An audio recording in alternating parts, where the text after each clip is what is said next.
تاریخ بتاتی ہے کہ انگریزوں کی برصغیر میں تقریباً 400 سالہ دور حکومت میں صرف ایک علاقے میں مارشل لا لگا اور وہ سندھ تھا۔ یہ مارشل لا انگریزوں نے اپنے خلاف ہونے والی بغاوت کو کچلنے اور اس بغاوت کے بانی و لیڈر پیر پگارا سید صبغت اللہ شاہ سوریہ بادشاہ کو سزائے موت دینے کے لیے لگایا تھا۔ اندازہ لگایا جا سکتا ہے کہ یہ بغاوت کتنی طاقتور ہوگی کہ اس کو کچلنے کے لیے سندھ میں مارشل لا لگایا گیا۔ سندھ کے صرف 4 اضلاع میں 30,000 فوج متعین کر دی گئی، ہوائی جہازوں سے بمباری کی گئی اور ہزاروں حوروں کو پورے خاندان سمیت جیلوں اور کیمپوں میں قید کیا گیا۔ سید صبغت اللہ شاہ دوم 1909 کو پیر جوگور ضلع خیرپور میرٹھ سندھ میں پیدا ہوئے۔ جوانی میں ہی ان کو بہادری کی وجہ سے ان کے احباب اور مرید سوریہ بادشاہ پکارتے تھے۔ سندھی زبان میں بہادر کو سوریہ کہتے ہیں۔ سید صبغت اللہ شہید کی تحریک کا نام ہر تحریک ہے اور ان کا ولولہ انگیز پرجوش نعرہ تھا بھیج پگارا، وطن یا کفن، آزادی یا موت۔ پیر صاحب کو 24 اکتوبر 1941 کو آخری مرتبہ گرفتار کیا گیا، جس پر حروں کی شدید مزاحمت کو دیکھتے ہوئے سندھ میں 20 مارچ 1942 کو مارشل لا لگایا گیا۔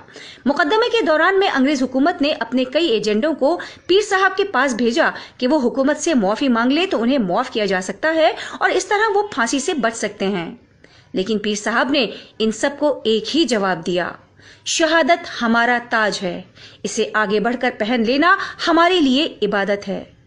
ملٹری کورٹ میں جب آپ پر مقدمہ چلایا گیا تو آپ نے اس سے بیزاری اور بے رخی کا اس انداز سے اظہار کیا جو حریت پسندوں اور مجاہدوں کی شایان شان ہے۔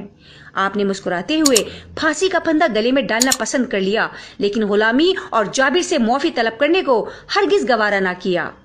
پیر صاحب کو صرف 34 سال کی عمر میں حیدرآباد جیل میں بغاوت کے کیس میں مارشل لا عدالت نے جیل کے اندر ہی کیس چلا کر پھانسی دے کر شہید کیا۔ ان 34 برسوں میں 10 سال وہ انگریزوں کی غلامی نہ کرنے کے باعث ہندوستان کے مختلف جیلوں اور علاقوں میں قید رہے، یعنی ان کو جینے کے لیے صرف 24 سال ملے، جن میں بھی جد و جہد، روپوشی اور مشکلات۔ 20 مارچ 1943 کو فجر کے وقت انہیں سینٹرل جیل حیدرآباد میں فقط 34 سال کی عمر میں پھانسی دے دی گئی۔ لیکن اس بغاوت اور پھانسی سے بڑا المیہ یہ ہے کہ ان کی لاش کو گم کر دیا گیا اور آج تک کسی کو معلوم نہیں کہ جنگ آزادی کے اس مجاہد کی لاش کہاں دفن ہے۔